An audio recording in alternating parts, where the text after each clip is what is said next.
వందనములు శుభములు తెలియజేస్తూ ఉన్నాను. ప్రియులారా, దేవుని ధర్మపీఠం దద్దరిల్లి దడ పుట్టిస్తున్నది లేదా దడ పుట్టించును. ఈ అంశంలోని 2 భాగాలను మనం ధ్యానించి ఉంటున్నాం. దేవుడు తానున్నటువంటి స్థలము ఒక లోకంగా ఎంచి అందులో మహిమ కలిగినటువంటి దేవాలయమును ఏర్పాటు చేసుకొని ఆ దేవాలయంలో ఒక సింహాసనమును నీతి న్యాయములు పునాదులుగా ఉండులాగున ఏర్పాటు చేసి ఆ సింహాసనములో ఆసీనుడైనటువంటి తాను నీతిని బట్టి, న్యాయమును బట్టి, యథార్థతను బట్టి, ధర్మమును అనగా తీర్పును తీర్చేటువంటి వాడుగా ఉంటున్నాడు. అలాంటి దేవుడు ఆదాము మొదలుకొని ప్రవక్త అయినటువంటి యోహాను వరకు తాను లోకమునకు తీర్పులు తీరుస్తూ వచ్చాడు. ఆ పిమ్మట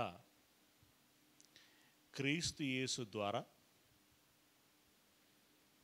తన నీతిని వెల్లడి చేయుటకు నీతిమంతుడైనటువంటి యేసుక్రీస్తును ఈ లోకములోనికి పంపించి ఉంటున్నాడు. అలా యేసుక్రీస్తుల వారి కాలం మొదలుకొని నేటి వరకు మరలా ప్రభువు ఈ లోకములోనికి వచ్చేంతవరకు మారు మనసు పొందుటకు తగినటువంటి అవకాశాన్ని, పరిశుద్ధాత్మక సహాయాన్ని మనకు ప్రసాదిస్తున్నాడు. దేవుడు కల్పిస్తున్నటువంటి అవకాశాలని చాలామంది ఆలోచించకుండా, ఉపయోగించుకొనకుండా తృణీకరించుటను బట్టి వారి తీర్పుకు వారే కారణమవుతున్నారు. వారి శిక్షను వారే కొని తెచ్చుకుంటున్నారు. ఇది గడిచిన ఎపిసోడ్లో మనం ఆలోచించినటువంటి మాటల యొక్క సారాంశం. ఇక దానికి కొనసాగింపుగా తదనంతరపు ఈ నీతి మనకు ప్రసాదించబడినటువంటి క్రీస్తు యేసుల వారి యొక్క ప్రత్యక్ష ప్రమేయపు కాలములో ప్రస్తుతము ఎలా ఉండబోతున్నది, లేదా ప్రభువు వచ్చినప్పుడు ఎలా ఉండబోతున్నది అనేటువంటి విషయాన్ని ఈ దినమున మనము తెలుసుకునేటువంటి ప్రయత్నం చేద్దాం. అయితే లోకములో ప్రస్తుత కాలంలో మన తెలుగు రాష్ట్రాలలో విస్తృతమైనటువంటి సంఘర్షణ జరుగుచున్నది. అదేంటో మీకు తెలుసు. యెహోవా ఏంటి, యేసు ప్రభుల వారు ఏంటి, ఎవరికి ఏ ఉనికి కలిగి ఉన్నది, ఎవరికి ఏ అధికారము కలిగి ఉన్నది, ఆ కోణములో చర్చ జరుగుచున్నటువంటి వేళ మనము ఈ అంశాన్ని చాలా జాగ్రత్తగా ఆలకించాల్సినటువంటి వారమై ఉంటున్నాం. రైట్. లోకమును ఆయన కలగచేశాడు. ఇందాక మనం ఆలోచించుకున్నట్టుగా సింహాసనము ఆయనది, రాజు ఆయన,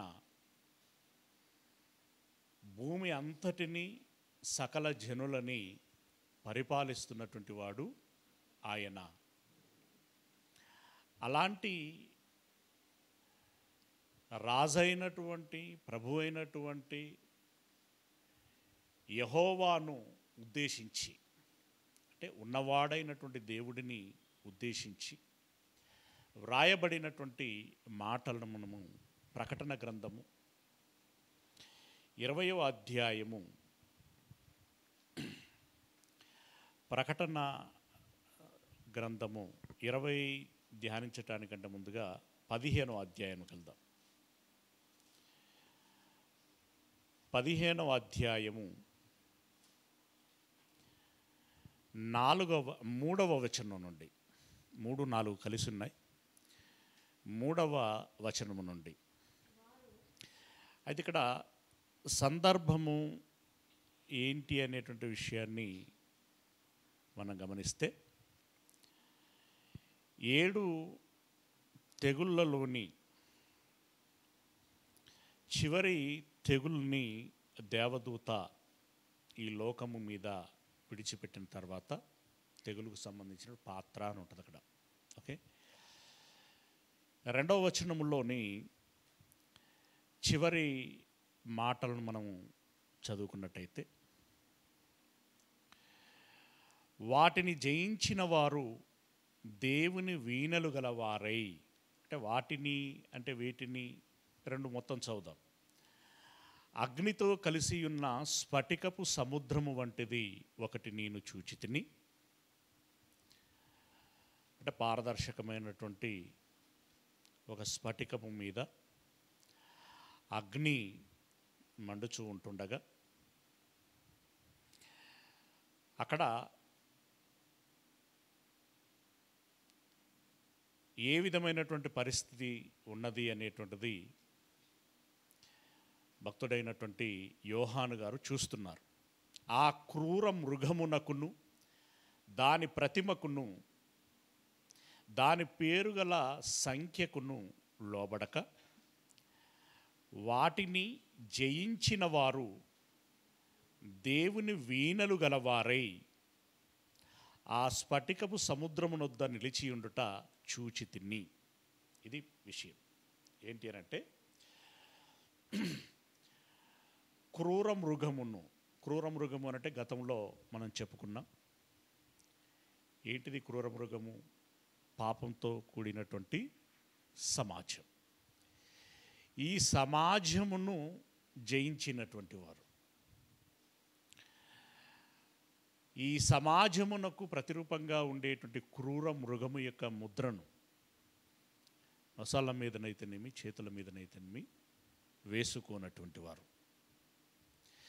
వారు ఆ స్ఫటికము ఏదైతే ఉంటుందో అక్కడ నిలబడి వీణలు పట్టుకొని ఏం చేస్తున్నారు? వీణలు గలవారై నిలిచియుండుట చూచితిని. అంటే అక్కడ సంతోష గానములు చేస్తూ అక్కడ ఉన్నారు. ఆ వీణలు పట్టుకున్నటువంటి వారు మాట్లాడుచున్నటువంటి మాటలు ఇవి 3, 4 వచనాలలో. వీణలు పట్టుకున్నటువంటి వారు ఎవరు? లోకమును జయించినటువంటి వారు, లేదా పాపమును జయించినటువంటి వారు, పరిశుద్ధులు. అవునా?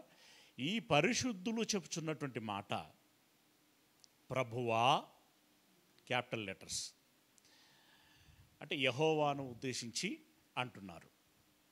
ప్రభువా, దేవా, సర్వాధికారి, నీ క్రియలు ఘనమైనవి, ఆశ్చర్యమైనవి. యుగములకు రాజా, నీ మార్గములు న్యాయములను సత్యములునై ఉన్నవి. ఆల్మోస్ట్ ఆల్ మనం ఈ గడిచిన చివరి 2 ఎపిసోడ్లలో ఏదైతే మాట్లాడుకున్నామో అదే రిపీట్ అవుతున్నది. ఓకే, సర్వాధికారి, నీ క్రియలు ఘనమైనవి, ఆశ్చర్యకరమైనవి. యుగములకు రాజా అంటే లోకములో ఉన్నటువంటి జనులకు రాజా. నీ మార్గములు న్యాయములు, సత్యములునై ఉన్నవి. ప్రభువా, నీవు మాత్రము పవిత్రుడవు, నీవు మాత్రము పవిత్రుడవు. అంటే దీన్ని మనం ఎలా అర్థం చేసుకోవాలంటే, పవిత్రత అనేటువంటిది ఎక్కడి నుండి ప్రారంభమైంది, దాని కేంద్రం ఏంటి అనంటే యెహోవా పవిత్రుడు లేదా పరిశుద్ధుడు. చాలా సందర్భాలలో యెహోవా పరిశుద్ధుడు గనక లేదా నేను పరిశుద్ధుడను గనక మీరును పరిశుద్ధులనై ఉండండి అని సూచించటం మనం గమనిస్తూ ఉంటాం. అలాంటి ఆ పరిశుద్ధత అయితేనేమి లేదా పవిత్రత అయితేనేమి, నీవు మాత్రము పవిత్రుడవు, నీకు భయపడని వాడు ఎవడు. అంటే నీలో కల్మషము లేదు, నీలో మోసము లేదు, నీవు అబద్ధమాడు వాడవు కావు, నీవు న్యాయవంతుడవు, నీతిమంతుడవు, నీ తీర్పులు సత్యమును అనుసరించి ఉంటాయి. అలాంటప్పుడు నిన్ను తప్పు పట్టగలిగేటువంటి వాడు ఎవడు అని అంటున్నాడు. ఓకే, అక్కడ వాడబడినటువంటి పదం ఏంటంటే, నీ నామమును మహిమపరచని, దానికంటే ముందుగా నీకు భయపడని వాడు ఎవడు. భయపడని వాడు ఎవడు? సాధారణంగా ఎవరైతే ఏ తప్పు చేయకుండా, తప్పు చేయనప్పుడు దానికి ఆధారాలంటూ ఏమీ ఉండవు, తప్పునకు ఆధారాలంటూ ఏవి ఉండవు. ఆధారాలు లేనప్పుడు నిరూపించటం అనేటువంటిది ఉంటుంది. నిరూపించటం అనేటువంటిది లేనప్పుడు ఏలెత్తి చూపించటం అనేటువంటిది ఉండదు. ఏలెత్తి చూపించటం అనేటువంటిది లేనప్పుడు ప్రిలరా, అలాంటి వ్యక్తి అన్నా, అతని ఆలోచనలు అనన్నా, అతని మాటలు అనన్నా, అతని క్రియలు అనన్నా, మొత్తానికి అతడంటే ఒక గౌరవప్రదమైనటువంటి భయము ప్రతి వ్యక్తికి ఉంటుంది. ఏదైనా సంకుచిత స్వభావంతో, మరే విధమైనటువంటి ప్రేరేపణతోటి ఏదైనా అనకూడనిది అంటున్నా కూడా వాడి మనస్సాక్షి వాడిని భయపడుతుంది. అలా తప్పు ఎత్తి చూపేటువంటి వారి యొక్క ముఖ కవలికలను చూడండి, వారి స్వరాన్ని చూడండి, వారి మొత్తం శరీరం యొక్క బాడీ లాంగ్వేజ్ని చూడండి. షవరింగ్ ఉంటుంది, చెమటలు పడతాయి, ఆ గొంతులో ఏదో వణుకు ఉంటుంది కదా, దాంట్లోనే తెలిసిపోతుంది. అంటే వాడు కూడా, అంటే ఒకవేళ ఎత్తి చూపకూడనటువంటి విషయాన్ని ఎత్తి చూపుచున్నా కూడా వాడు భయపడుతాడు. ఇప్పుడు సాతాను కూడా ఎదురు తిరిగిందే కదా. ఇప్పుడు సాతానుకు దేవుడు అంటే భయమా లేదా? దేవుడు ఒక్కడు అని మీరు నమ్ముచున్నారు, దయ్యములను నమ్ముచున్నవి, నమ్మి వణుకుచున్నవి అని అంటాడు. అంటే మొట్టమొదటి తిరుగుబాటుదారే ఏం చేస్తున్నాడు? వాని పరిస్థితి ఏంటి? వణుకుచున్నాడు. ఇక ఆ తర్వాత ఎవరైనా తప్పు పట్టారనుకోండి, వాళ్ళ పరిస్థితి ఎలా ఉంటుంది? ఇక సాతాను మించిన ఏమంటారు, రౌడీ కంటే పెద్దోడు ఎవడు? డాన్ ఎవడు ఉంటాడు కదా, అవునా? ఆయన మించినోడు ఎవడు ఉండడు కదా. మరి వాడే భయపడుతున్నాడు అని అంటే ఇక మన గ్యాంగ్ ఆటోమేటిక్గా భయపడుతున్నారు అన్నట్టే. ఆ మాట చెప్తున్నాడు. అంటే పాపులు భయపడతారు. ఎవరు లోకంలో నీచులు కావచ్చు, నికృష్టులు కావచ్చు, రౌడీలు కావచ్చు, గూండాలు కావచ్చు, ఉగ్రవాదులు కావచ్చు, కరడుగట్టినటువంటి ఉన్మాదులు కావచ్చు, క్రూరులు కావచ్చు, ప్యారలల్గా దేవుడు ఎక్కడ ఉన్నాడు అని చెప్పి కొన్నాళ్ళు ఇక్కడ వాడు సొంత ప్రపంచాన్ని ఏర్పాటు చేసుకున్నటువంటి వాడు కావచ్చు. అంటే వాడున్న లోకంలో ఈ ఊరు నా అడ్డా అంటాడు కదా, లైక్ దట్. అలా ఏలినటువంటి వాడు కావచ్చు. చావు అనేటువంటి ఆ చివరి క్షణానికి వచ్చేసరికి మన పరిస్థితి ఏంటంటే, నెక్స్ట్ మినిట్ నేనేంటి అని చెప్పి ఇప్పుడు భయపడిపోతుంటాడు. ప్రియులారా, దీనంతటిని దృష్టిలో పెట్టుకొని నీకు భయపడని వాడు ఎవడు? యెహోవాకు భయపడేటువంటి వారే. యెహోవాకు భయపడేటువంటి వారే. ఇక పరిశుద్ధులు కూడా భయపడతారా అని అంటే, అఫ్కోర్స్ పరిశుద్ధులకి భయపడాల్సినంత అవసరం లేదు, కానీ అయినా ఏదో ఒక మూలన ఇందాక చెప్పుకున్నాం కదా, అతని యొక్క గంభీరత్వాన్ని బట్టి అయినా గౌరవంతో కూడుకున్నటువంటి ఒక భయం ఉంటుంది. నేరుగా అతన్ని ఏదన్నా అడగాలి అని అంటే అఫ్కోర్స్ దేవుడు ఆ చనువు ఇస్తాడు. అయినా తెలియకుండానే అతడంటే స్వరం హెచ్చి మాట్లాడరు, స్వరము తగ్గించి మాట్లాడతారు. తల ఎత్తి మాట్లాడరు, తల దించుకొని మాట్లాడతారు. అది దేవుడంటే ఒక గౌరవం, ఒక వినయం, ఒక చిన్నపాటి భయం. ఓకే, వాటన్నిటిని దృష్టిలో పెట్టుకొని నీకు భయపడనటువంటి వాడెవడు? తర్వాత నీ నామమును మహిమపరచని వాడు ఎవడు అని అంటున్నాడు. నీ నామమును మహిమపరచనటువంటి వాడు ఎవడు అని అన్నాడు. అంటే దేవుడు మహిమ కలిగినటువంటి వాడు, మహిమకు అర్హుడు. అతన్ని మహిమపరిచేటువంటి వారే. పరిశుద్ధులందరూ కూడా ఆటోమేటిక్గా అతన్ని మహిమపరిచేటువంటి వారే. దేవదూతలు కూడా అతన్ని మహిమపరిచేటువంటి వారే. ఇక పాపుల సంగతి అంటారా, వారు మహిమపరుస్తాను అనన్నా తీసుకోవటానికి దేవుడు సిద్ధంగా ఉండడు. ఇప్పుడు తీర్పు తీర్చి అపవాదికి మన దూతలకు సిద్ధపరచబడినటువంటి నిత్యాగ్ని దండంలోనికి వెళ్ళండి అని అంటూ నన్ను ఒకసారి మహిమపరిచిపోండి అన్నాడు అనుకోండి, లేదా మహిమపరిస్తే మీ పరిస్థితి మారుతుంది అన్నాడు అనుకోండి, ఏం చేస్తారు? ఎగబడరు, తొక్కిసలాట జరిగినా జరుగుతుంది. అవునా ప్రియులారా? అంటే ఆ కాన్సెప్ట్లో మనం ఆలోచిస్తే నిన్ను మహిమపరచనటువంటి వాడు ఎవడు? నీ న్యాయ విధులు ప్రత్యక్షపరచబడినవి గనుక జనములందరూ వచ్చి నీ న్యాయ విధులు ప్రత్యక్షపరచబడినవి అనంటే ఆయన ఎక్కడెక్కడ ఎవరెవరి విషయంలో ఎలాంటి ఆలోచన చేశాడు, ఎలాంటి నిర్ణయాలు తీసుకున్నాడు, ఎలాంటి తీర్పులు తీర్చాడు, ఎవరి విషయంలో ఎలాంటి క్రియలు జరిగాయి, వాటన్నిటిని బట్టి దేవా మీరేంటో, మీ ఆలోచనలు ఏంటో, మీ పనులేంటో అందరికీ తెలుస్తూ వచ్చాయ్యా, తెలియపరచబడ్డాయ్యా, ప్రత్యక్ష పరచబడినవి గనుక జనములందరూ వచ్చి నీ సన్నిధిని నమస్కారము చేసేదరని చెప్పుచు. అంటే అలాంటి మహిమ కలిగినటువంటి వాడవై ఉన్నావు, సర్వాధికారివై ఉన్నావు, ఘనమైనటువంటి వాడవై ఉన్నావు, ఆశ్చర్యకరమైనటువంటి వాడవై ఉన్నావు, జనములకు రాజు అయినటువంటి వాడవు నీవు.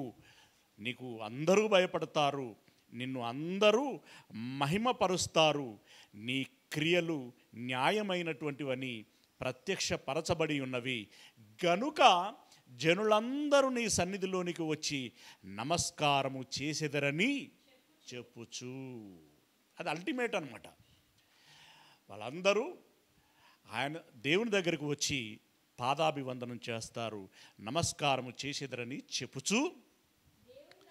ఆ వీణలు పట్టుకొని ఏం పాటలు పాడుతున్నారట అనంటే, దేవుని దాసుడగు మోషే రచించిన కీర్తనయు, గొర్రెపిల్ల కీర్తనయు పాడుచున్నారు. వాళ్ళు రచించినవి అయి ఉండొచ్చు, లేదంటే వారు చెప్పినవి అయి ఉండొచ్చు. అవునా? వారు చెప్పినవి మోషే ఇచ్చినట్టు ధర్మశాస్త్రం ఉంది కదా, దానిలోని సంగతులు, యేసు ప్రభుల వారు ఇచ్చినటువంటి కొత్త ధర్మశాస్త్రం ఉంది కదా, వాటిని బట్టి జనులు పాటలు పాడుచున్నారు. అంటే ఇప్పుడు మీరు ఒకసారి ఇమాజినేషన్ చేసుకోండి, పరలోకం, అందులో సింహాసనం, ఆ సింహాసనానికి పునాదులు ఏంటి? నీతి, న్యాయములు, యథార్థతలు. అవునా? అందులో కూర్చున్నవాడు యెహోవా. అక్కడ అదంతా చూస్తే స్ఫటికం వలె ఉంది ఆవరణం. ఆ ఆవరణములో పరిశుద్ధులు, ఆ పరిశుద్ధులు పాట పాడుచున్నారు. నీకు భయపడని వాడెవడు, మహిమపరచని వాడెవడు, అందరూ నీకు నమస్కరించెదరు. అంటే మనం అంటూ ఉంటాం కదా, మోనార్కా అంటే ఇక్కడ దేవుని మనం ఏమనుకోవాలి? దేవునికి ఎదురు లేదు. దాన్ని బైబిల్ ఏమన్నాడు? నిన్ను తప్పు గలిగేటువంటి వాడు ఎవడు? One and only the super power ఎవరైనా? Jehovah, the Jehovah. ఇప్పుడు ఇక్కడ యేసుప్రభుల వారు ఏంటి, అనవసరంగా పని కట్టుకొని మళ్ళీ ఇలాంటి సందర్భాలలో యేసుప్రభుని గురించి మాట్లాడించేటువంటి ప్రయత్నం చేస్తున్నారు. వాళ్ళు మాట్లాడి, యేసుప్రభుల వారు ఎవరు? దేవుని కుమారుడు. యేసుప్రభుల వారు ఎవరు? దేవునికి ఇష్టమైనటువంటి కుమారుడు. దేవుని తదనంతరపు సమస్త కార్యనిర్వాహకుడు అతడు కదా. మోషే కీర్తనయు, యేసుక్రీస్తు కీర్తనయు, గొర్రెపిల్ల కీర్తనయు పాడుచున్నారు అని అన్నా, మోషే కూడా ఎవరి సేవకుడు? దేవుని సేవకుడు, యేసు సేవకుడు కూడా, యేసుక్రీస్తుల వారి సేవకుడు కూడా. పాపభోగములు అనుభవించటం కంటే దేని గురించిన శ్రమ మేలు అన్నాడు ఆయన? క్రీస్తును గురించినటువంటి నింద మేలు అని అన్నాడు కదా. అంటే యేసు దేవుడు సెలవిచ్చినటువంటి యేసు ప్రభుల వారి ఆజ్ఞ చొప్పున మోషే పనిచేశాడు అని మనం అర్థం చేసుకోవాల్సినటువంటి విషయం. రైట్? ఇప్పుడు దేవుడు అనంటే, ఇప్పుడు ఈ లోకంలో చాలామందిని రాజులు అని అన్నారు, ఇప్పటికి కూడా ఉన్నారు. అవునా? సరే, వాళ్ళ స్థానంలో కొత్త పేర్లు వచ్చాయి.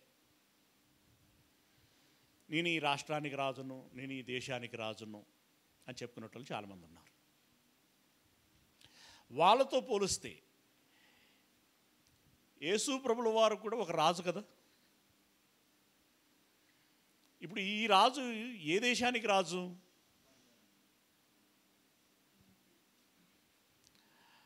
ప్రపంచానికి రాజు, రాజులకు రాజు. రాజులకు రాజు యేసు ప్రభుల వారైతే, యెహోవా అనే రాజు ఏం రాజు?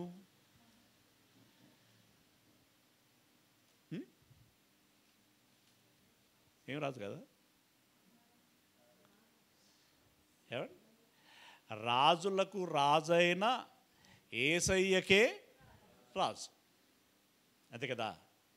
రైట్?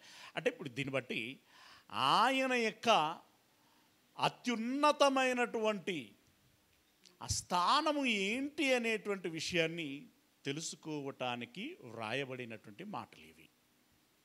ఓకే, ఆయన క్యాపబిలిటీ ఏంటి, ఆయన ఉన్నతమైనటువంటి స్థానం ఏంటి, ఆయన దర్పం ఏంటి, ఏమండి? ఆయన ఆ సింహాసనములో కూర్చొని ధర్మశాస్త్రమును అనుసరించి తీర్చేటువంటి తీర్పులు ఎలా ఉంటాయి? ధర్మంగా ఉంటాయా, అధర్మంగా ఉంటాయా? ధర్మంగా ఉంటాయి. ధర్మమును అనుసరించి తీర్పు తీర్చేటువంటి ధర్మాధిపతి అయినటువంటి యెహోవా కూర్చున్నటువంటి ఆ సింహాసనం పేరే ధర్మపీఠము. దద్దరిల్లుచున్నదంటే అది వణుకుచున్నదని కాదు. అక్కడి నుండి మనం చదువుకున్నాం కదా, ఆయన భయంకరుడు. ఏమండి, దేవుడు భయంకరుడు. ఇంకా కొన్ని పదాలు ఉంటాయి అతని గురించి. అలాంటి ఆయన నోట నుండి అవసరమైతే అగ్ని జ్వాలలు రాగలవు. ఆయన ఆగ్రహమునకు తాళగలిగేటువంటి వాడెవడును ఉండడు. పరిశుద్ధులకి ప్రత్యేకమైనటువంటి స్థలం కేటాయించబడుతుంది. కానీ పాపులైనటువంటి వారి విషయంలో ఆయన ఉగ్రుడై ఉంటాడు. చాలా ఆగ్రహము కలిగి ఉంటాడు. ఆ ఆగ్రహాన్ని వ్యక్తం చేయటమే వెళ్ళండి అన్నటువంటి ఆ స్వరమే. ఏమండి, ఒక స్థాయిని మించిన తర్వాత ఆ శబ్దం వణుకు పుట్టిస్తూ ఉంటుంది. పర్వతాలలో గర్జన వినబడింది అనుకోండి, ఈకో సౌండ్ ఎలా ఉంటుంది? అది మోత మోగుతూ ఉంటుంది. మోత మోగుతూ ఉంటుంది. ఇప్పుడు ఆ పాపులను ఉద్దేశించి నిత్య నరకమునకు వెలుడి అని మీరు వింటున్నది ఈ పరిసరాలను దృష్టిలో పెట్టుకొని గట్టిగా అంటున్నటువంటి, గట్టిగా అంటే ఎంత గట్టిగా అంటున్నాడు అనేది మీరు అర్థం చేసుకోవాలి. గట్టిగా అంటున్నటువంటి ఆఫ్టర్ ఆల్ రమేష్ స్వరం. కానీ ఇదే మాటను ఆయన నోట అంటే, గంతకటే మాట్లాడుతున్నావు ఏంది అన్నట్టు ఉంటారు అక్కడ. ఏంది డిస్టర్బెన్స్ అంటారా? అనజాలరు. ఆయన గనక ఆ రకంగా గర్జన చేస్తే దిక్కులు పిక్కటిల్లో. ఇప్పుడు పాపులైనటువంటి వారి యొక్క మానసిక స్థితిని ఒకసారి ఆలోచించండి. గజ గజ గజ గజ వణికిపోతూ ఉంటారు. వణికిపోతూ ఉంటారు. ఆ వణుకు పుట్టించేటువంటి న్యాయాధిపతి అని చెప్పడం ధర్మపీఠం దద్దరిల్లింది అంటే అందులో నుండి ఒక గర్జన, ఒక గాండ్రింపు వస్తుంది అని చెప్పటము ఆ మాట యొక్క, ఆ టైటిల్ యొక్క ఉద్దేశ్యం. అవునా? ఓకే. ఇక ఆ తదుపరి దానియేలు వద్దాం, ప్రకటన గ్రంథానికి వద్దాం. మళ్ళీ 20వ అధ్యాయానికి. దానియేలు గ్రంథము 4వ అధ్యాయము. దానియేలు గ్రంథం 4వ అధ్యాయము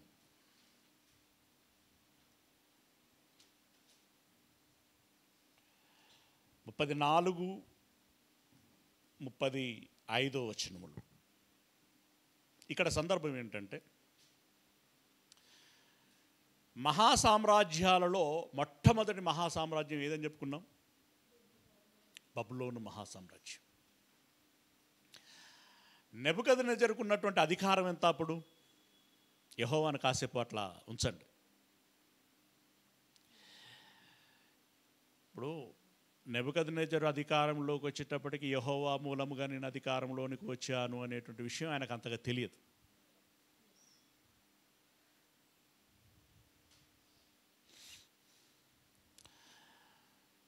ఓకే. అప్పుడు ఆయన ఏమని ఫీల్ అయ్యాడు? నేనే అన్నాడు కదా, హోల్ అండ్ సోల్. ఆలోచన నాదే, బలం నాదే, అన్నీ నావి,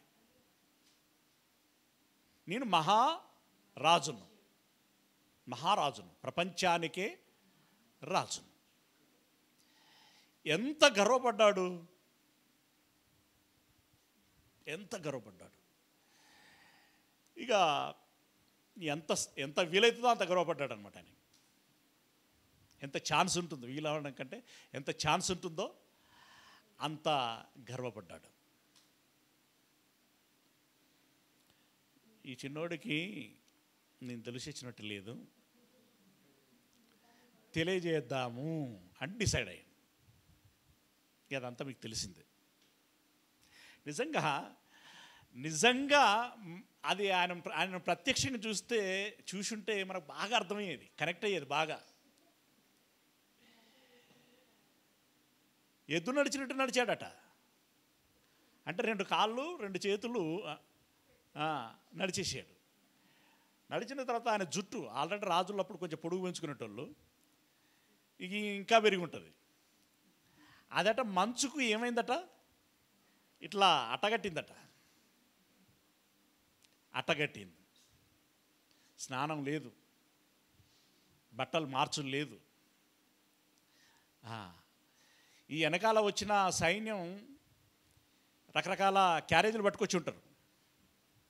నేను అది తినను అంటున్నట. మరి ఏం తింటారయ్యా? చూడు గడ్డి ఎంత మంచిగా ఉన్నదో,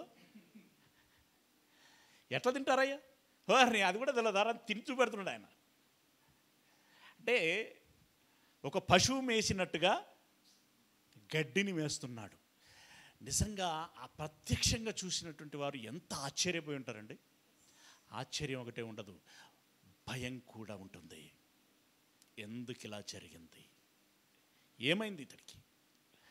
ముందు వాళ్ళు కూడా ఏమైందో, ఈయనకి గాలి పట్టిందా, ధూళి పట్టిందా, వాళ్ళ దగ్గర తీసుకెళ్దాం, వీళ్ళ దగ్గరికి తీసుకెళ్దాం అని సకల ఉపాయాలు చేసి ఉంటారు. కానీ ఎట్టకేలకి ఇది యెహోవా యొక్క ఇన్వాల్వ్మెంట్ అనేటువంటి విషయము బబులోను రాజుకి తెలిసి మంచి అనుభవంతో ఆయన చెప్పినటువంటి మాటలు. ఓకే, ఇది ఈజీగా తీసుకునేటువంటి మాటలు కాదు, చాలా సీరియస్గా తీసుకోవాల్సినటువంటి మాటలు. 34-35 వచనాలలో, ఆ కాలము గడిచిన పిమ్మట, అంటే గడ్డి మేయుట గడిచిన పిమ్మట, నెబుకద్నెజరును నేను మరలా మానవ బుద్ధి గలవాడని. అంతవరకు దాకా ఏ బుద్ధి ఉన్నది ఆయనకి? అంటే మీకు అర్థం కావాలంటే, ఈ జంతువులు గరిస్తే వచ్చే జబ్బు పేరు ఏం పేరు? అది కుక్క, ర్యాబీస్ వచ్చిందనుకోండి, కుక్క గరిసిందనుకోండి, ఏం చేస్తారు వాళ్ళు? ఎట్లా అరుస్తారంటే లాస్ట్ స్టేజ్లో యాక్షన్ అంతా ఎట్లుంటుంది? ఫేసు, నోరు, నాలుక, ఆ సొల్లు సేమ్. మనం కర్త కరవచ్చు, వాడికి సమస్య ఏదైనా అనారోగ్యం వస్తే రావచ్చు, ఆర్గాన్స్ అన్నీ ఏమైనా దెబ్బతింటే తినొచ్చు, చచ్చిపోవచ్చు, ఇట్లా అనుకుంటాం. కానీ విత్ యాక్షన్ ఏంటి?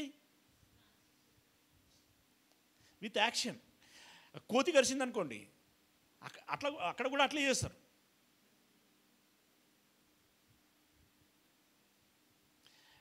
ఇప్పుడు నెబుకద్నెజరు యొక్క యాక్షన్ ఎలా ఉన్నదట? పశువు వలనే. అది ఎట్లా తింటుందో అట్లా తింటున్నాడు, ఎట్లా నెమరేస్తుందో అట్లా నెమరేస్తాడు, అది ఎట్లా పడుకుంటుందో అట్లా పడుకుంటాడు. ఏమండి ఒకసారి ఊహించండి, చెంబుతో నీళ్ళు ఇచ్చారనుకోండి, నేను గతుకుతా అంటాడు. అంతేనా? అంటే గతకడం మీన్స్ పశువులు తాగుతాయి కదా, ఆ టైపు. ఓకేనా? కాలువలో మూతి పెట్టి తాగినట్టుగా సిమ్టమ్స్ అన్నీ. అది గతించి అలాంటి ఎక్స్పీరియన్స్లోనికి వెళ్ళాడు ఆయన. దానిలో నుండి బయటపడిన తర్వాత అంటున్నటువంటి మాటలు, ఆ కాలము గడిచిన పిమ్మట నెబుకద్నెజరును నేను మరలా మానవ బుద్ధి గలవాడనై. అంటే అంతవరదాకా ఏ బుద్ధి ఉన్నది ఆయనకి? పశువు బుద్ధి.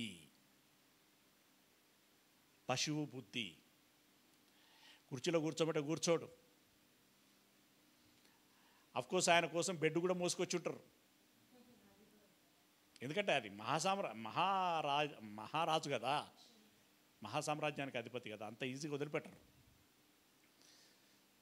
గా పరుపులో ఎవడు పడుకుంటారా? ఆ సీన్ ఒకసారి ఆలోచించండి. పశువు బుద్ధిలోనికి వెళ్ళిపోయాడు.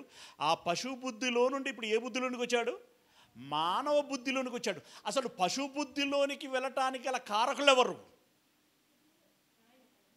ఆయననేనా? ఆయన పోతాడా? వెళ్ళగలడా అట్లా? నేరము ఆయనది, కానీ దేవుడు ఏమైనా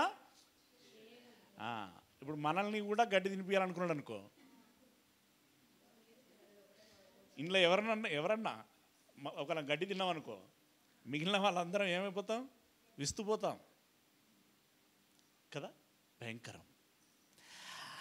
ఆ పశువు బుద్ధిలో నుండి తిరిగి మానవ బుద్ధిలోనికి వచ్చిన తర్వాత అప్పుడు అనుకుంటాడు, ఏంది నా వేషం అనుకుని, ఏంటిది నా వేషం, ఏంటి నా పరిస్థితి, ఇట్లా ఉన్నాను ఏంటి? ప్రియులారా, ఆ మానవ బుద్ధిలోనికి వచ్చిన తర్వాత నా కండ్లు ఆకాశము తట్టు ఎత్తి చిరంజీవియు, గుంటూరు కాదు,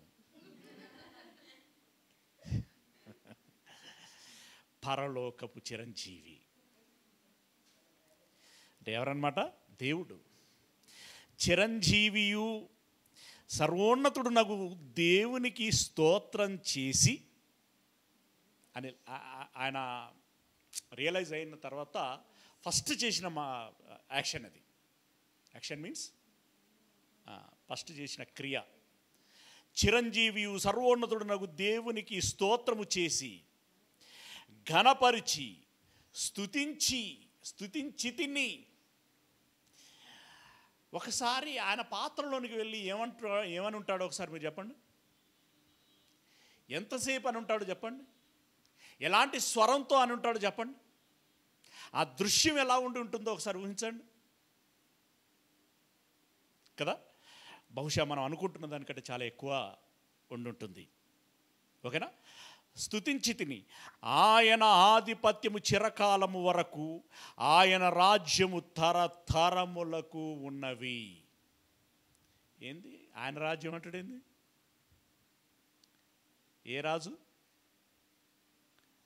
బబులోను రాజు. బబులోను రాజు మీన్స్ ప్రపంచ రాజు కదా. ఆయన ఏమంటున్నాడు?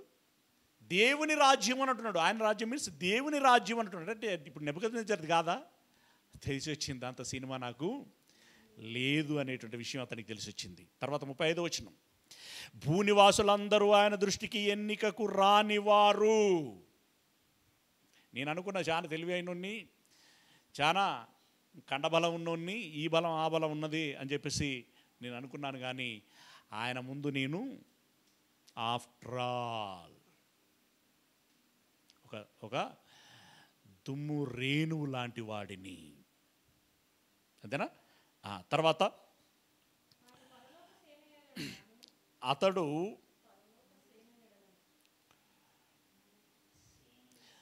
భూనివాసులందరూ ఆయన దృష్టికి ఎన్నికకు రానివారు, ఆయన పరలోక సేన ఎడలను భూనివాసుల ఎడలను తన చిత్తము చొప్పున జరిగించువాడు. ఇందాక మోనార్క్ అనే పదం వాడాం కదా. చాలా ఉంటాయి పరోక్షంగా పదాలు. ఆయన వంకరగా చేసినటువంటి వాడిని చక్కబెట్టగలిగేటువంటి వాడేవాడు, ఆయన చక్కగా చేసినటువంటి దాన్ని వంకర చేయగలిగేటువంటి వాడేవాడు, ఆయన తప్పుపట్టగలిగేటువంటి వాడేవాడు, ఆయన నిలదీయగలిగేటువంటి వాడేవాడు. పరలోకమందు ఉన్నటువంటి సేనలను, భూమి మీద ఉన్నటువంటి సకల జనులని పరిపాలించేటువంటి వాడు ఆయన. ఎవరిష్టం చొప్పున? ఏమండి? తన చిత్తము చొప్పున అని అంటున్నాడు. ఆయన పరలోక సేన ఎడలను భూనివాసుల ఎడలను తన చిత్తము చొప్పున, తన చిత్తము చొప్పున, తన చిత్తము చొప్పున. తనకు ఆలోచన చెప్పువాడు అవసరము లేదు.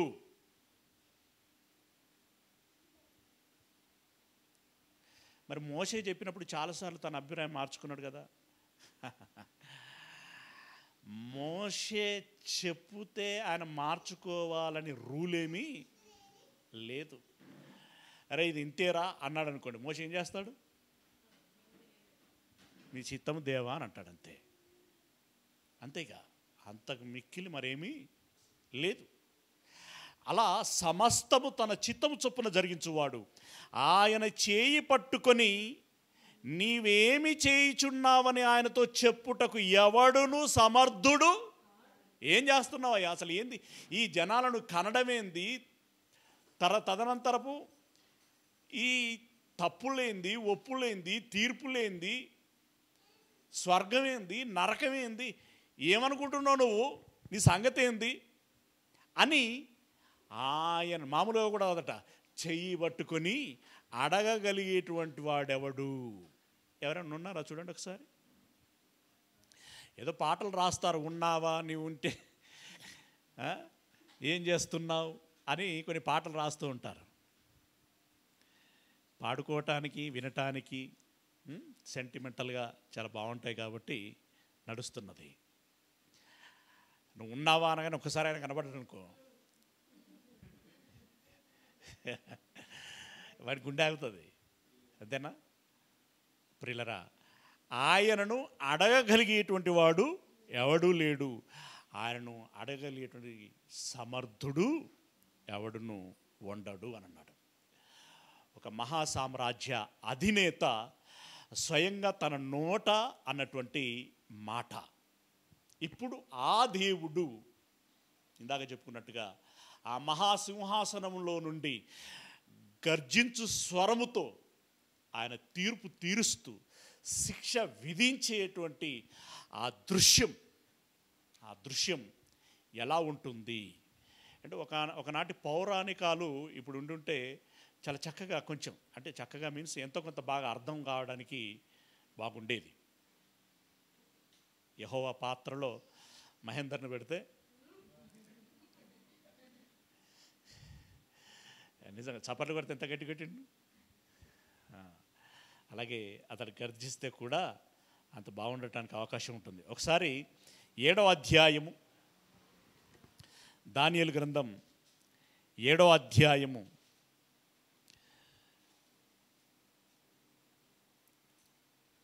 9-10 వచనాలు. 7వ అధ్యాయం 9-10 వచనాలు. ఇంకా సింహాసనములను వేయుట చూచి తిని. యోహాను గారికి ఏం కనబడ్డాయి? సింహాసనములు వేయబడటం కనిపించింది. అందులో వృద్ధుడొకడు కూర్చుండెను. సింహాసనం మీన్ చైర్,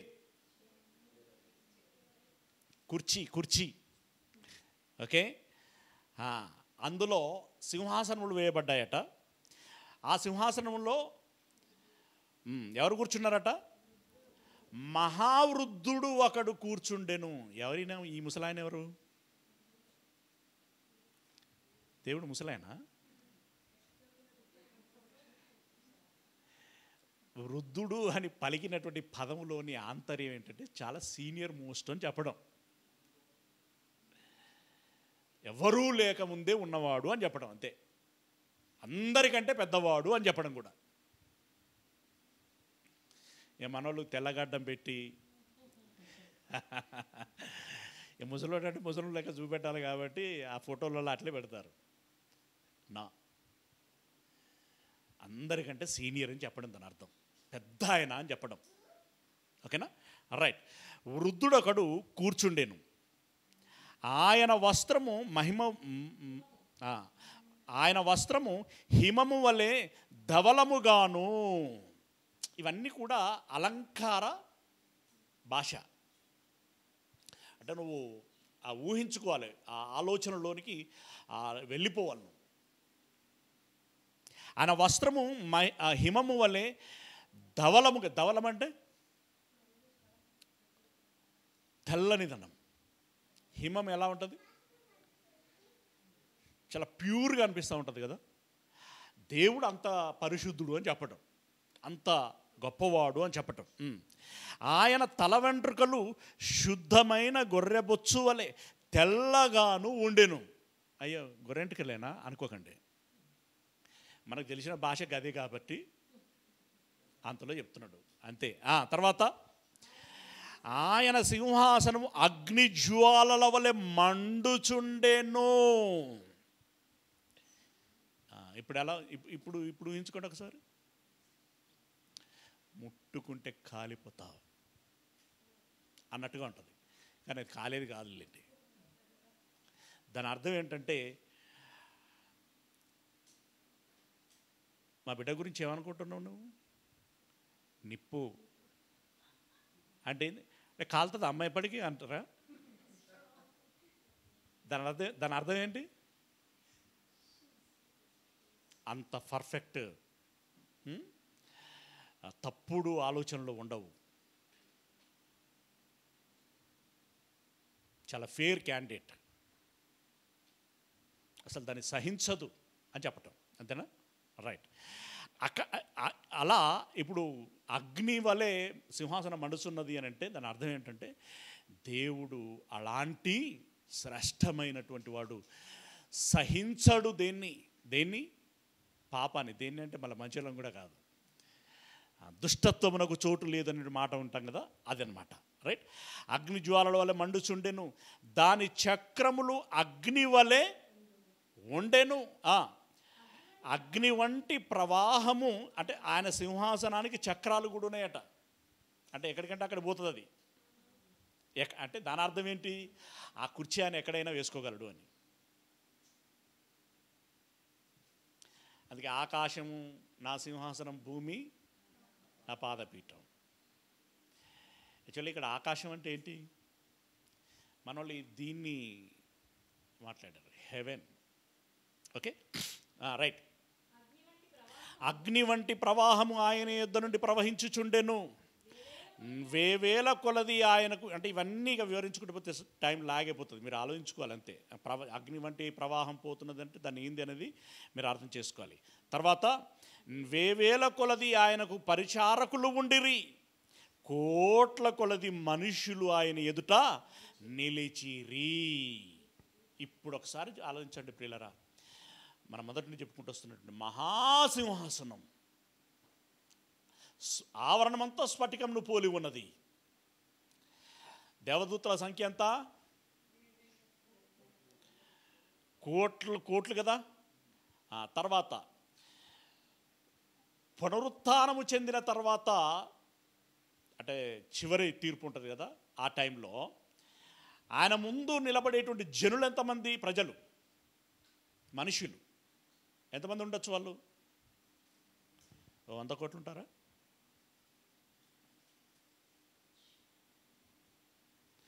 పరిశుద్ధులు, పాపులు అందరూ నిలబడాలి అక్కడ. ఆల్రెడీ వెళ్ళిన వాళ్ళు కూడా ఎంతమంది ఉండుంటారు? వాళ్ళు కూడా కోటాను కదా. ఇప్పుడు దేవదూతలు ప్లస్ వీళ్ళందరూ, ఇప్పుడు ఆ స్టేడియం ఎంత ఉండాలి? గ్రౌండ్ జింగన గ్రౌండ్ సరిపోతుందంటారా? అంత పెద్ద సభ ఇప్పుడు అది, అంత పెద్ద సభ, అంత పెద్ద కోర్టు అది. అందులో అతడు సింహాసనం వేసుకుని కూర్చున్నాడు. కూర్చొని అటెండర్ని పిలిచాడు. పిలిచి ఏమంటున్నాడు? తీర్పు తీర్చుటకై గ్రంథములు తెరవబడెను. ఆ గ్రంథముల మీద ఎవరి పేరు, ఎవరి టైటిల్ వాళ్ళకే ఉంటుంది. మహేందర్కో గ్రంథం ఉంటుంది. మన పేరట దేవుడు రాయించిన గ్రంథాలు, బైబిల్లో పేరు లేదని బాధపడతాం కదా. ఆ గ్రంథాలలో మన పేర్లు ఉంటాయి. ఇప్పుడు మన పేరట ఉన్నటువంటి గ్రంథమును తెరుస్తాడట. గ్రంథములు, అందులో మనం చేసిన మంచి పనులు, మనం ఎవరెవరికి ఏ డబ్బులు సహాయం చేశాం, ఎక్కడెక్కడ అబద్ధాలు ఆడాం, అంటే మంచి చెడులు అన్నీ బయటకు వచ్చేస్తాయి. ఒక్కసారి మనం ఊహించుకుంటే అక్కడ ఆ పెద్ద సభలో మన పుస్తకం నెక్స్ట్ అన్నప్పుడల్లా నాదేనా?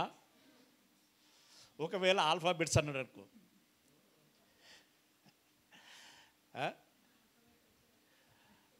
ఓ అయిపోయింది, నెక్స్ట్ అని అనగానే ఆ పి ఉన్నటువంటి ప్రసన్న ఉన్నాడు అనుకోండి, భయపడిపోడు. అలా ఆ సీన్ చాలా భయంకరంగా ఉంటుంది. అంతటి భయం పుట్టించేటువంటి స్థాయిలో దేవుడు ఉన్నాడు. ఆ సింహాసనంలో అతడు కూర్చొని ఉన్నాడు. రైట్. ఇప్పుడు మీరు కొంచెం డౌన్ఫాల్ అని అనను, కానీ ఆకాశం వైపు చూశారు కదా ఇంతసేపు, అంతే కదా, ఇదంతా ఇప్పుడుసేపు చూసిందంతా ఆకాశం వైపు కదా. ఇప్పుడు నేల వైపు చూడండి, లేదా పరలోకం వైపు చూశారు కదా, ఇప్పుడు భూలోకం వైపు చూడండి. పరలోకములో దేవుడు తలంచిన ప్రతి తలంపు ప్రత్యక్షంగా క్రియారూపకములో చూపించినటువంటి వారెవరు? యేసు ప్రభుల వారు. ఇప్పుడు ఇదే సీను యేసు ప్రభుల వారి యొద్ద కనబడుతుంది. వెంటనే వీళ్ళు ఏమంటారో తెలుసా? దానియేలు గ్రంథములో రాయబడినటువంటి ఆ మహాసింహాసనం అందులో కూర్చున్న పెద్ద ఆయన ఎవరో కాదు, యేసు ప్రభు అంటారు వీళ్ళు. ఎందుకంటే అట్లాంటి దృశ్యమే ఇప్పుడు భూమి మీద కనబడుతుంది.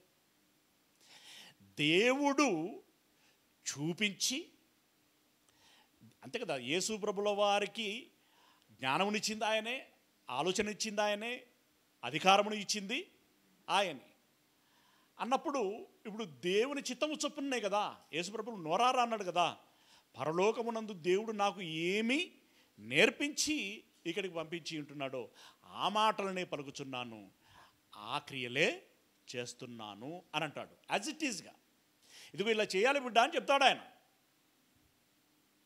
రేపొద్దున అంత్య తీర్పు నువ్వు ఇలా తీర్చాలి అని చెప్తాడు ఆయన. చెప్తే ఆయన వచ్చి చేసేటువంటి పని ప్రకటన గ్రంథం. ఇప్పుడు 20వ అధ్యాయానికి రండి. ప్రకటన గ్రంథం 20వ అధ్యాయము 11వ వచనం నుండి, 20వ అధ్యాయము 11వ వచనం నుండి. మరియు ఇక్కడ ఇక్కడ ఇక్కడ మీరు మీకు ఆల్రెడీ క్లూ ఇచ్చేశారు. ఏమని? యెహోవా స్థానములో ఎవరుంటారు అనంటే యేసు ప్రభుల వారు ఉంటారు. అంటే మామూలుగా మనం ఇప్పుడు దానికి ఛాయ ఇది అని చెప్పుకుంటూ ఉంటాం కదా.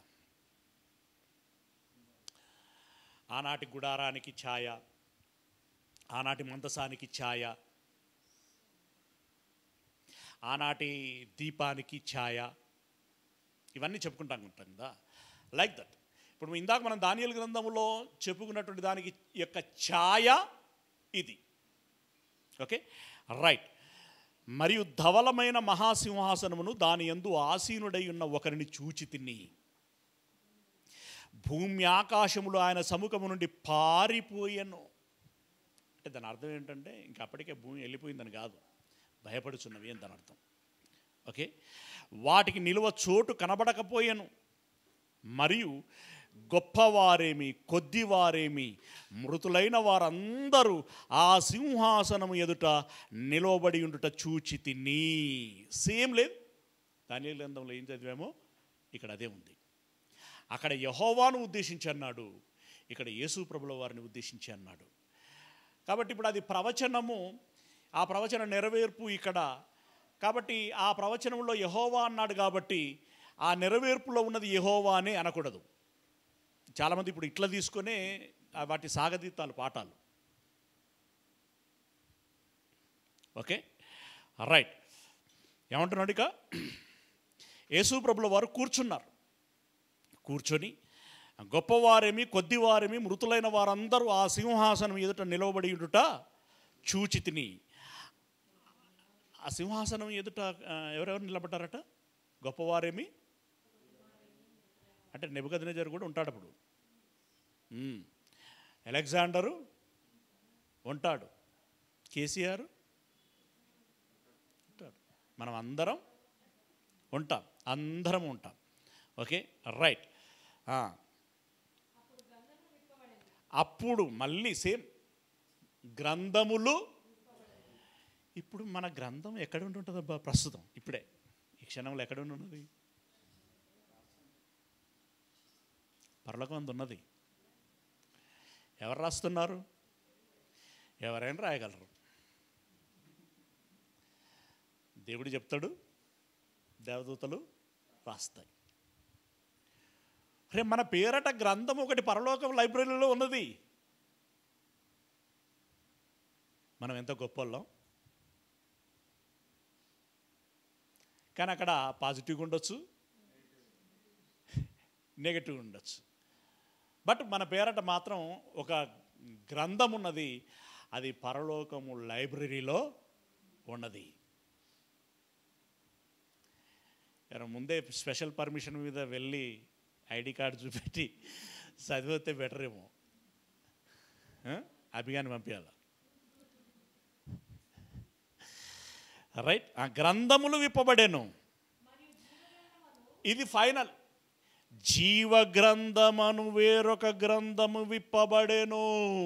అంటే ఇదేంటంటే ఇప్పుడు గ్రంథములు అన్న చోట మన పర్సనల్ ఆడ జడ్జిమెంట్ అవుతుంది. అయితే జీవ గ్రంథములో ఎవరి పేర్లు ఉంటాయంటే పరలోకమునకు వెళ్ళాల్సినటువంటి వారి యొక్క పేర్లు ఉంటాయి. కేవలం వాళ్ళే. ఆల్రెడీ మన పేరట ఒక గ్రంథం ఉంది. అయితే అందులో ఉన్నదాన్ని బట్టి మనం పరలోకం వెళ్తామా నరకం వెళ్తామా డిసైడ్ కాలేము. కానీ పరలోకం వెళ్తాము అనేటువంటి డిసిషన్ ఎప్పుడు తెలుస్తుంది? జీవ గ్రంథము తెరిచి అందులో నీ పేరు ఉన్నదని ఇప్పుడు చదువుకుంటూ వస్తాడనమాట. ఇక ఒక్కొక్కటి అందులో కూడా ఆల్ఫాబెట్లో చదువుతున్నాడు అనుకోండి. మన పేరు దగ్గరికి వచ్చిన కొద్దీ టెన్షన్ ఏమవుతూ ఉంటుంది? పీక్లోనికి వెళ్ళిపోతూ ఉంటుంది. అవునా? ఇప్పుడు తేజస్సున్నాడు అనుకోండి, పెద్ద పట్టించుకోడు. అది వాడు ఎంత లైట్గా తీసుకుంటున్నాడు. ఆడే సింహాసనంలో రాజు లెక్క కూర్చున్నాడు. జీవ గ్రంథమును వేరొక గ్రంథము విప్పబడెను. ఆ గ్రంథముల యందు వ్రాయబడి ఉన్న వాటిని బట్టి తమ క్రియల చొప్పున మృతులు తీర్పు పొందిరి. అంటే జీవ గ్రంథములో వ్రాయబడి ఉన్న దాన్ని బట్టి తీర్పు పొందలా. జీవ గ్రంథములో వ్రాయబడినటువంటి వారు ఆల్రెడీ పరలోకానికి డిసైడ్ అయ్యారు. వాళ్ళు అయిపోయింది. అది ఆ పుస్తకం పక్క పెట్టేసిళ్ళు. ఆ జనాంగం అంతా సైడ్ అయిపోతారు. ఇప్పుడు గొర్రెల వల్ల మేకల వల్ల అన్నాం కదా, ఇప్పుడు సైడ్ అయిపోయిండు. మిగిలిన బ్యాచ్ ఉంది, వాళ్ళ పుస్తకాలు తింటారు అన్నాడట. మళ్ళా ఎందుకంటే క్వశ్చన్ చేస్తారు కదా, యేసయ్యని ఏమంటారట, ఏంది ప్రభువా అట్లా మర్చిపోయినావు, మనం కలిసి భోజనం చేసినాం, జ్ఞాపకం లేదా మీకు అంటారట. రాయలే సువార్తలలో లేదు, ఉన్నది. ఇంకొంతమంది అంటారట, ఏమంటారట, ప్రభువా నీ పేరట దయ్యాలను వెళ్ళగొట్టాం, ప్రవచనాలు ప్రవచించాం, భూమి మీద మేము ఎంత పెద్ద సేవకులముగా గుర్తింపు పొందామో తెలుసా, మేము చెప్తే సీఎంలు సహితం పిఎంలు సహితం సరెండర్ అయ్యేటువంటి వారు. మీరేమో ఇప్పుడు నరకానికి పోమంటున్నారు. ధర్నాలు చేద్దామంటే అయ్యేటట్లు లేదు. నిజంగా ఇలాంటి ఆలోచనలు, ఇలాంటి అవన్నీ వడకబోతా అంటాం కదా, వడకబోతా ఇవన్నీ జరుగుతాయండి. మదనం అయినా చేసేదేమీ ఉండదు. వాళ్ళ గ్రంథములు ఏమన్నాడు మళ్ళీ, గ్రంథముల యందు వ్రాయబడి ఉన్న వాటిని బట్టి తమ క్రియల చొప్పున మృతులు తీర్పు పొందిరి. సముద్రమట, సముద్రంలో ఉన్నాడు అనుకుంటాడు, కొంచెం నన్ను దాచిపెట్టానంటే సముద్రం కూడా ఏం చేస్తుందట, సముద్రము తనలో ఉన్న మృతులను అప్పగించెను. అంటే సముద్రం ఏమంటుంది అనమాట, ధనవంతునితో కనుక అబ్రహాం సారీ అన్నట్టు దాచిపెట్టడం వీలవ్వదురా, అప్పచెప్పటమే నా డ్యూటీ. సముద్రము తన మృతులను అప్పగించును, మరణమును పాతాళ లోకమును వాటి వశమునున్న మృతుల అప్పగించును. ఈవెందో నరకంలో ఉన్నటువంటి వారిని కూడా జడ్జిమెంట్ కోసం బేరాపో అని అంటదట. మధ్యలో నేరస్తులని జైలు నుండి కోర్టుకు తీసుకొస్తారు చూడండి, లైక్ దట్. అంతే, జైలు నుండి కోర్టుకు వస్తారు, మళ్ళీ కోర్టు నుండి జైలుకి వెళ్తారు.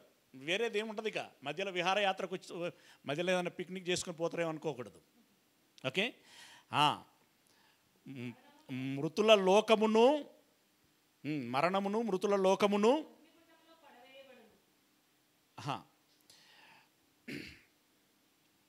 సముద్రము తనలో ఉన్నటువంటి మృతులను అప్పగించాను, మరణమును పాతాళ లోకమును వాటి వశమున ఉన్నటువంటి మృతులను అప్పగించెను, వారిలో ప్రతి వాడు తన క్రియల చొప్పున తీర్పు పొందెను.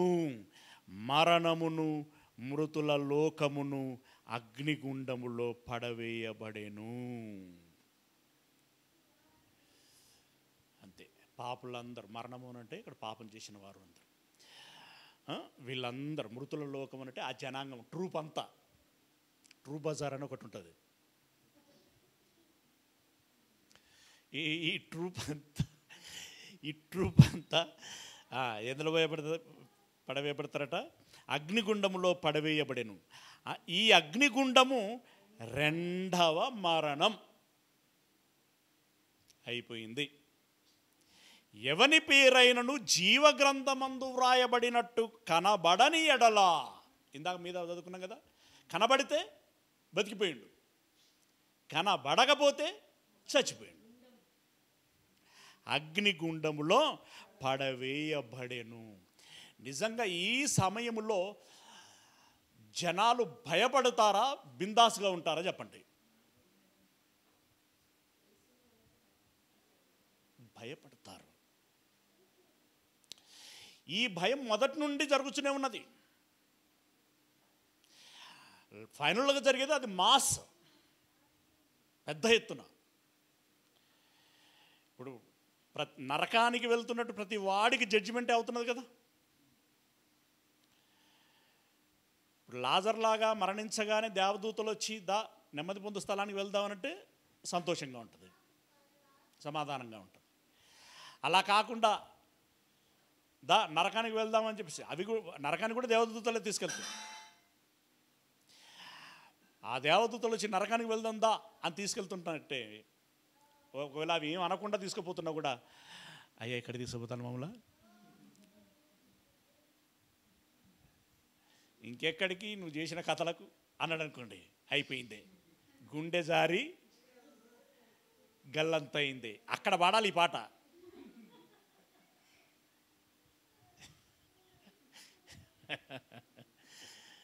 ప్రియమైనటువంటి దేవుడు వారు అంటే ఇప్పుడు చెప్పండి, దేవుని, ఇప్పుడు మన టైటిల్ ఏంది? దేవుని ధర్మపీఠం దద్దరిల్లి దడ పుట్టిస్తున్నది అని. అంటే దద్దరిల్లి అంటే ఏంటి? ఇక్కడ దేవుని యొక్క గర్జన స్వరం. ఆ స్వరం ఇప్పుడు మనల్ని అంటే ఆ సీన్లో ఎట్ ద టైం దడబుట్టిస్తుందా లేదా? దడబుట్టిస్తుంది.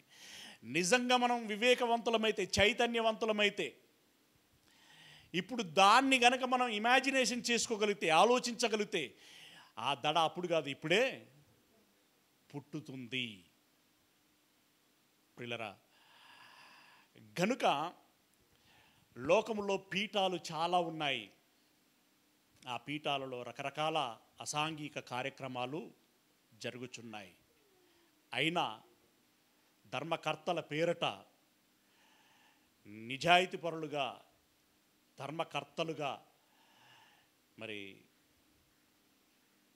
సమాజములో మంచి పేరు, మంచి ఖ్యాతి, పరపతి కలిగినటువంటి వారుగా తిరుగుచున్నారు. ఎంత పరపతి అంటే అవసరమైతే సీఎంలను, పిఎంలను కూడా ఇన్ఫ్లుయెన్స్ చేయగలరు. కానీ దేవుని ధర్మపీఠము ఉన్నటువంటి ప్రాంగణములో అలాంటి పప్పులేమీ ఉడకవు. అక్కడ మేనేజ్ చేయగలిగేటువంటి వాడు ఎవడు ఉండడు. ఎవడు అక్కడ తన ఇన్ఫ్లుయెన్స్ని వాడలేడు. కట్టలు ముందర పెట్టి, నోట్ల కట్టలు ముందర పెట్టి ఈ కేసు కొట్టి అని అంటాడా? ఇదిగో నా వెనకాల ఎంతమంది ఉన్నారో చూసావా అని చెప్పి కేసు కొట్టిపించుకుంటాడా? నేను ఎన్ని సంవత్సరాలు దేశాన్ని ఏలానో తెలుసా అని చెప్పి కేసులు కొట్టించుకుంటాడా? ఏమనుకుంటున్నావు, నేను మహాసామ్రాజ్య అధినేతని? అప్పుడు పక్కనే నెబుకద్నెజరు నర్మి,